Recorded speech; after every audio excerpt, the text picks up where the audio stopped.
Pozdravljeni, moje ime je Gregor in v tokratnem videu bom predstavil pustni lik kopiaša. V Markovcih na Ptujskem polju kopiaši niso čisto prave pustne maske, ampak je njihovo pravo mesto na kmečki svatbi. Kopiaš je ženinov spremljevalec, ponavadi njegov najboljši prijatelj in po pravilu obvezno neporočen.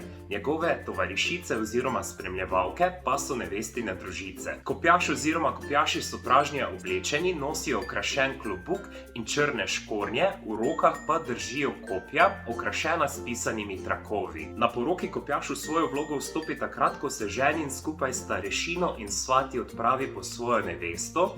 Takrat se postavi pred pragom hiše in dvigne svoje kopje, tako da ustvari nek slavolok in nato pred poročnim sprevodom pleše vse do cerkve. Na poročnem slavju kopiaš skrbi za dobro voljo. Včasih so rekli, da če bo kopiaš dober, potem bo tudi praznovanje lepo. Pravijo tudi, da je pri dekletih cenjen tisti kopiaš, ki svoje kopje vrže visoko v zrak. Na poroki mora kopiaš tudi ves čas paziti, da mu svatje ne ukradejo kopja ali pa da mu med plesom ne pade na tla.